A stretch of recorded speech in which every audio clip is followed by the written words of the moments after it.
Welcome to the show. I'm Doug Johnson, and this is The Business of Life. During each show, we try and highlight a Northeast Ohio resident who is very successful and willing to share with our audience several of their strategies for success. Today's guest is well known in the area. Connie Perney, welcome to the show. Thank you, Doug. And let me tell you a bit about Connie. She is an entrepreneur, she's a volleyball coach, and she is a client experience manager. So we'll talk about that later. But anyway, Connie, welcome to the show. Thank you so much for having me. You're welcome. So tell us a little bit about yourself. What's your backstory? What have you been doing? Where are you today? And so on and so forth. We don't have that much time. That much time, okay. But in short, I am a native Clevelander. I have been here my whole life. Went to school here in high school in Bedford, in an old school that's no longer around, Lumen Cordium. Okay. Went there, went to college down in Southern Ohio, or to Muskingum University now.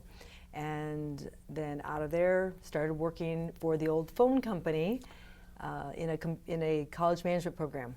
And so I was in corporate for a number of years, working my way through the ladder and involved in various types of, whether it was telecommunications, all parts of the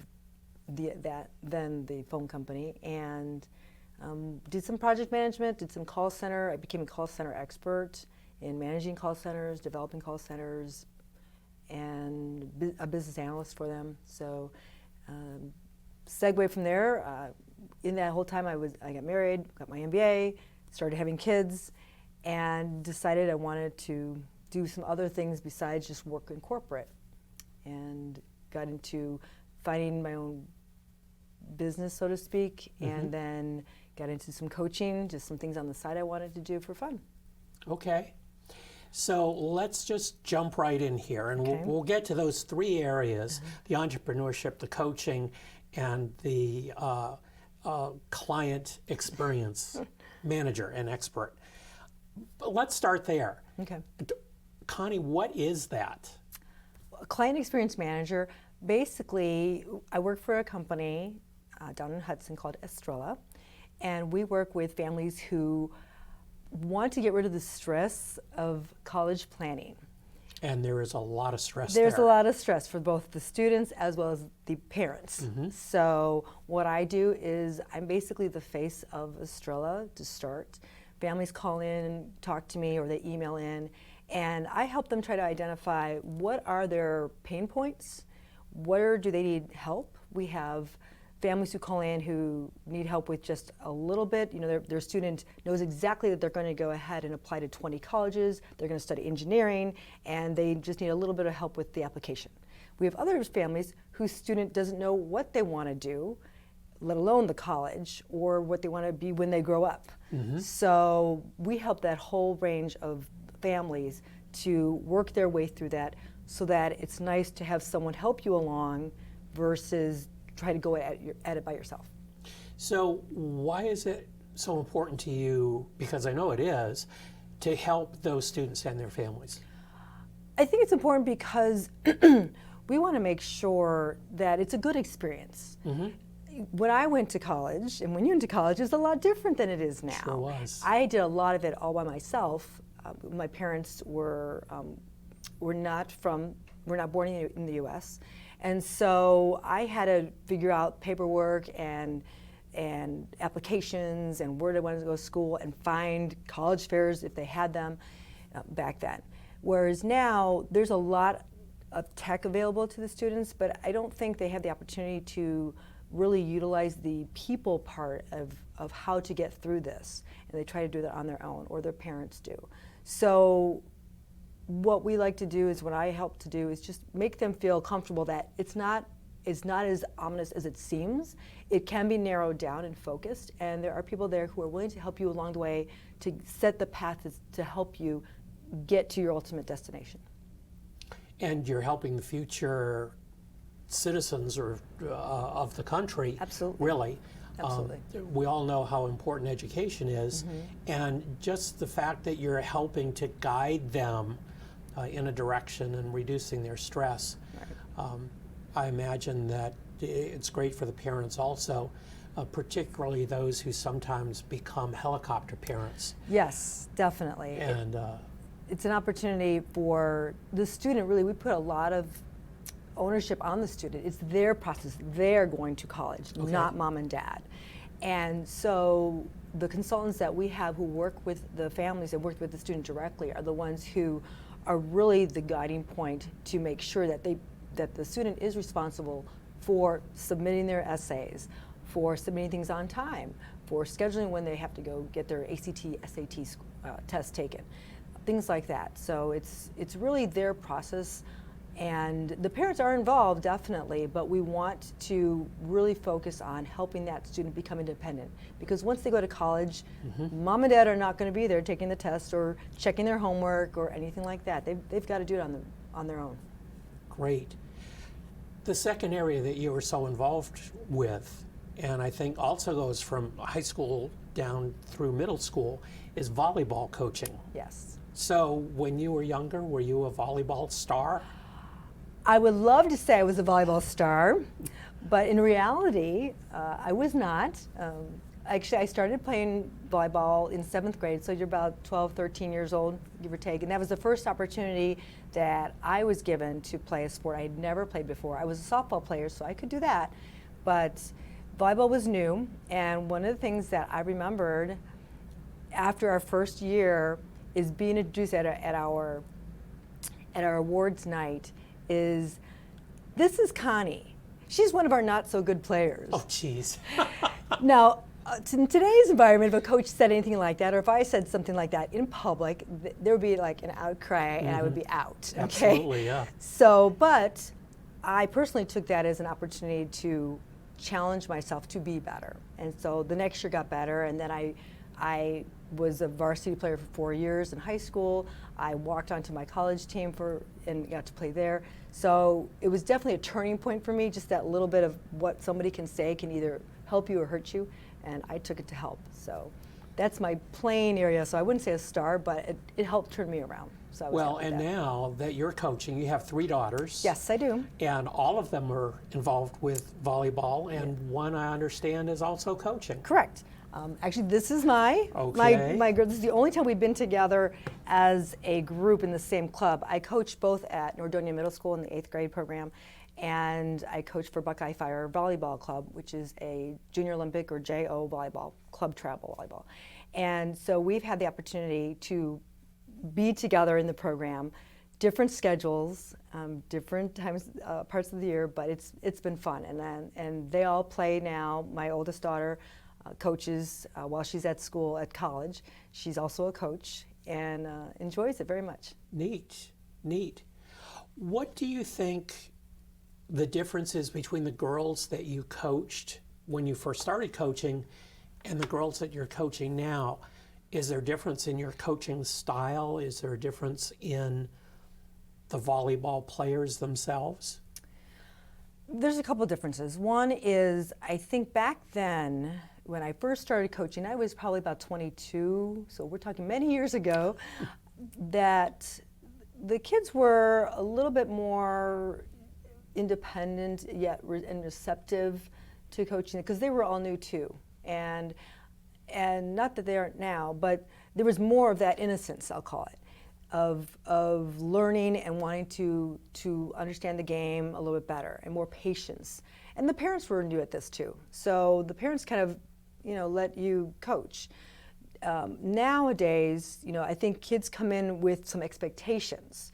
And they also start younger.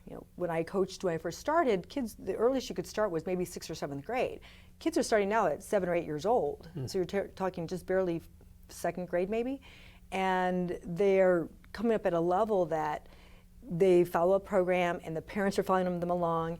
And they come up now with expectations. It makes it a little more challenging as a coach to try to set some realistic goals for them. Sometimes they come in as, I was the 7th grade star on my team, and I've got to realize you've got to realize as a student or as a player, there are 10, maybe 11 other girls who you're playing with. And you can't be the star of everybody, in front of everybody. You've got to work together as a team to be successful. Well, and of course that's so important in life and in business. Of course. The team player is the one who seems to make out a little better or a lot better Yes. than everyone else. Yes, I tell my girls this, and I've told the players, that a coach loves when a player is coachable, okay, versus coming in, bullheaded and I want to do it my way because I've always done it this way. That's really a tough road to go down. And makes coaching so tough. Yes. When you have someone like that. And you are an entrepreneur. I am. So tell us about your experience starting your own business, in essence, working with send-out cards. I've been with Send-Out Cards for several years, almost going on 10 years, more on and off, but then have really tried to focus on helping other people. And the way that I do that is I found Send-Out Cards fell in my lap.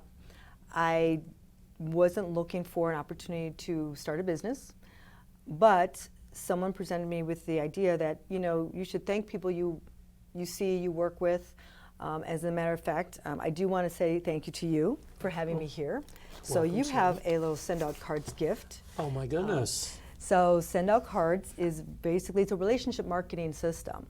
And it's an app on your phone that's a free app that you can use to send cards, real greeting cards like this, that come in the mail, and gifts, to be able to stay in touch, to be able to recognize people, to be able to say, I'm sorry, thank you, or promotion.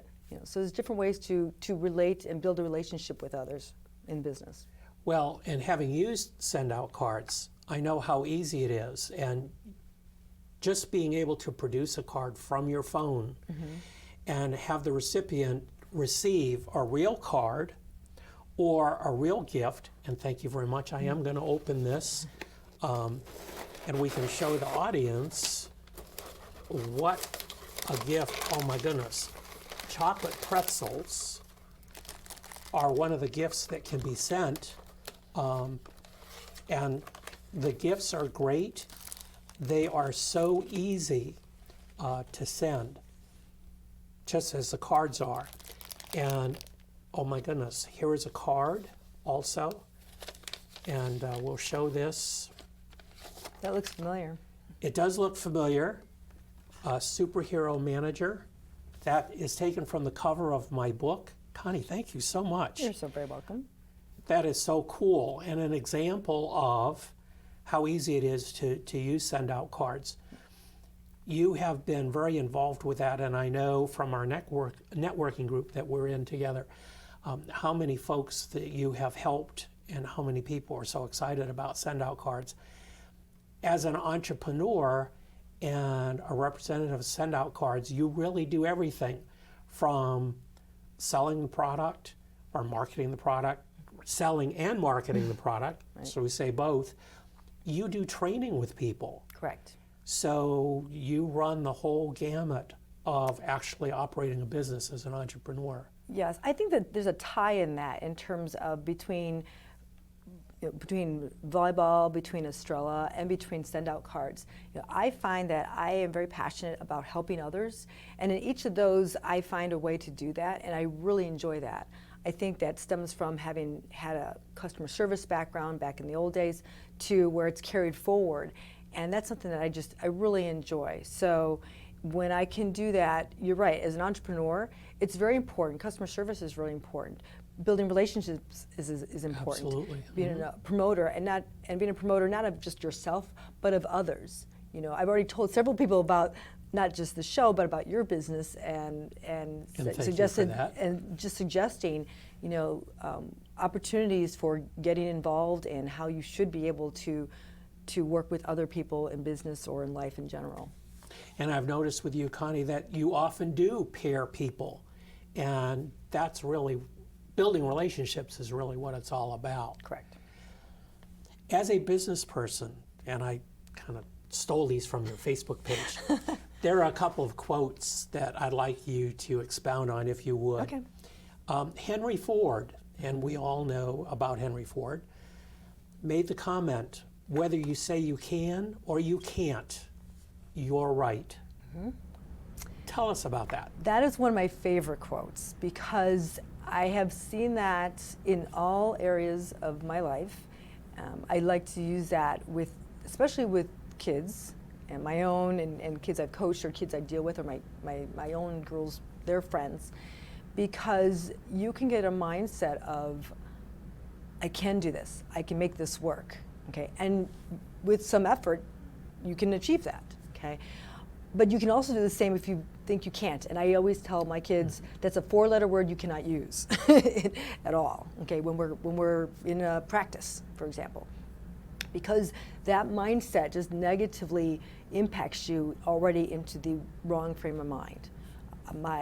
Another example I had was, one of my daughters was given the opportunity to take a class over the summer to help her with her math, to bridge to a higher level math before the school year started. And she said, sure, she could do that. And as we started the program, right away, she's like, this is too hard, I can't do this, I'm not gonna make it, but with effort and with timing and with her sister's help and with my help, my husband's help, it was like, you can do this, it's possible. And she did succeed, and she did pass the class, and she was very happy and very grateful because it made things somewhat easier as she started the school year. Well, and I think, again, it's an example of the proper mindset is so important. William Arthur Ward said, if you can imagine it, you can achieve.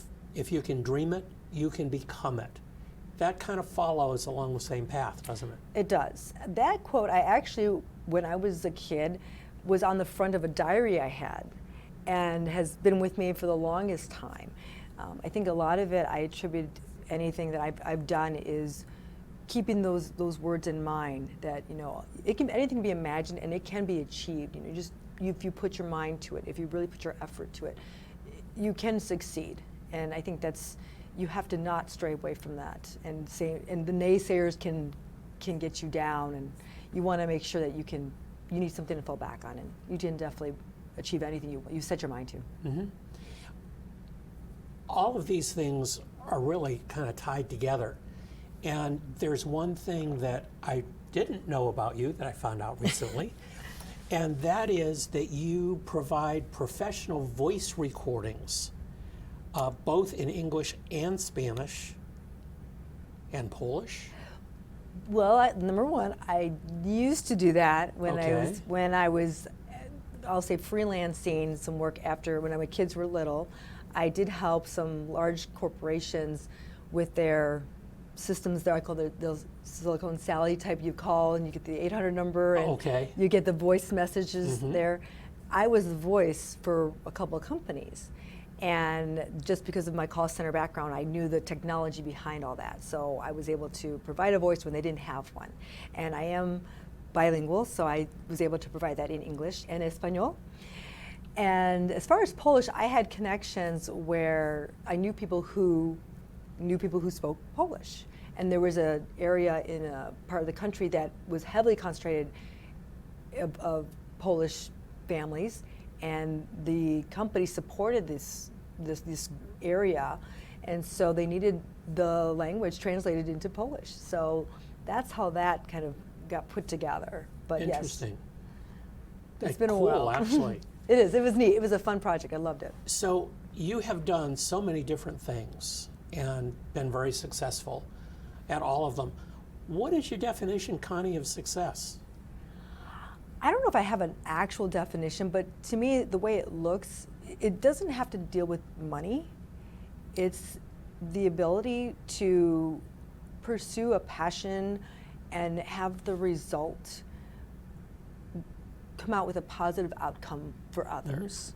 Okay, so I feel I am successful if my kids succeed in what they look to do. If I can support my husband in any efforts he has that he's going, then if he can do that, I can be successful as well.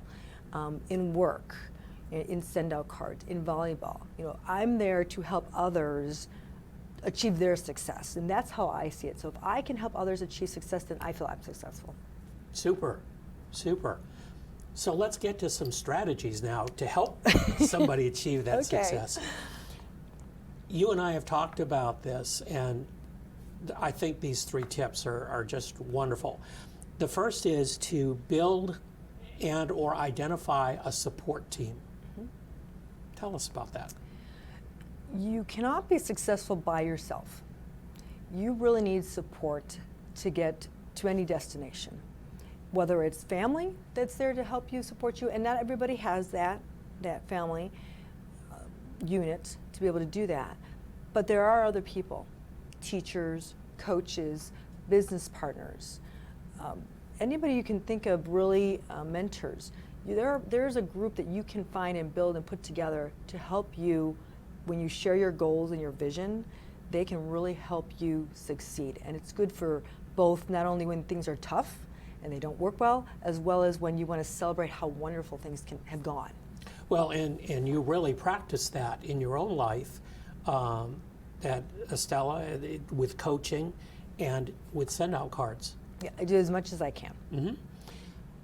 Plan to be organized. Oh my gosh, we really need to talk about this. I could take a whole nother 10, 20 minutes. Right. But in short, I realize I have to plan. And to be honest, I am not the best planner, but my husband is an awesome planner. But between the two of us, I think we do a pretty good job. Well, I think we need to talk with Tom about that. Exactly. And basically, but it's important to be organized and to plan. And the reason I say that is because when you're juggling many balls, like the way I do, or wear many hats, it's very easy to lose focus on one or the other item or other area. And so for example, at home, we have an electronic calendar that all the kids have access to, that we have access to. And it has to get on the calendar so we know what's going on. And sometimes I will put a work event on the calendar because I know it's going to impact the home life. It also helps to look ahead. So I think it keeps us organized, and it keeps me organized to know who's where, what do I have to be, what do I need to do, when does it have to get done. How do you plan, I mean, obviously electronically and you have the physical assets, how do you plan in your mind? How do you look ahead in your brain and say, this is down the road, from it's too soon to put on the calendar, we're not going to look at it yet, but how do you work towards that goal? I think from a business perspective, I tend to use, if my Sundays, my Mondays, whichever way it works out best, take about 15 minutes at minimum. If I can get a half hour to do that, I will, to actually look at least a week at a time. You have to chunk things out. So if I can see where are my appointments, what are my have-to-dos, this is going to get done, it's scheduled, it has to be done. Okay. This block of time, these blocks of time are booked. After that, what else is on my list of things to do that I want to get accomplished? If it's a project, if it's an event we're going to have to attend or put together, things like that I want to go ahead and get that scheduled and start chunking the activities I have to get that done, put on the calendar. So you basically do need to take a look, small chunks at a time. If I try to say, let me go 9 months out, 6 months out, depending on the issue or the topic or the event, it can be done, but you always have to start bringing it down closer into manageable amounts of time. Right, so break down a big plan or a big goal to smaller chunks. Correct. So they're more manageable. Correct. And whether you use an online system or I also have a paper planner. I use the calendar online, but the paper planners, for me, I physically like to write things down as to what do I have to get done. Okay. And I just really love this third strategy. Find your passion, then follow, and be grateful for it. 3 components. Yes.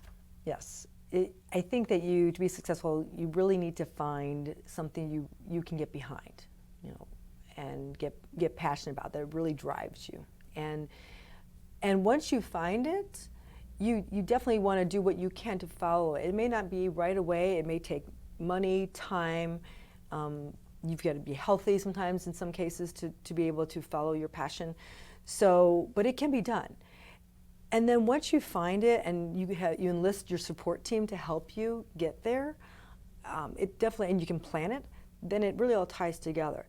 But ultimately you want to be grateful, and you're really grateful for the opportunities, grateful for the people who help you, and grateful for who you've been able to have the opportunity to impact.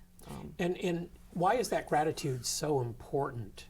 I think people have forgotten to be grateful. I think a lot of times we've now, over time, have gone into the me. Everything's about me, you know. And kids you see now, the kids we see, even in the workforce, you can see sometimes it's all about me, and you really have to step back. And it's really not. You know, you're a small part of a bigger picture. Even if it's your own business, you know, you are helping others. You're not just about yourself. So being grateful for those opportunities to impact and help others, I think it needs to be done. And it's whether it's a card, whether it's a phone call, whether it's even an email, which sounds, you know, it's a little electronic, they get deleted easily. But just doing something to help to show your appreciation it goes a long way. Well, and I think you are absolutely right. Gratitude just today is often ignored even, and it's such an important part of everyone's successful life. So Connie, I am grateful that you have been here today. You have been a super guest, and I really appreciate your being on the show. Well, again, it's my pleasure, and I am glad to have had the opportunity to be here. Well, and thank you for the gift and the card. You're I so appreciate welcome. it. You're very welcome.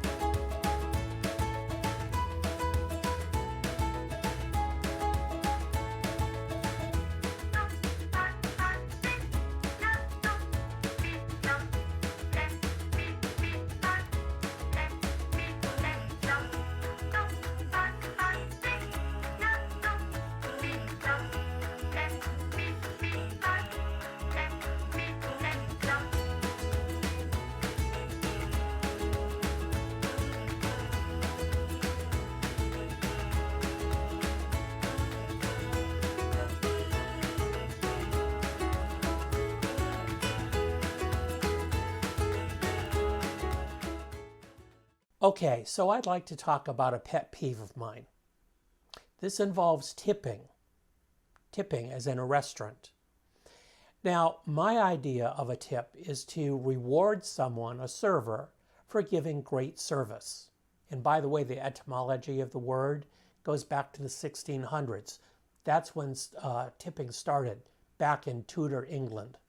Anyway, back to the pet peeve. So, when someone gives good service, I try and give a good tip. However, what really aggravates me is when I have good service all through the meal, and then I wait, and I wait, and I wait for the tab. Now, I don't mind so much if I can tell the server is busy, but if I can see the server out smoking, or talking with another server, or just standing around, I get really aggravated. Does that server get a really good tip? I think not. How do you feel?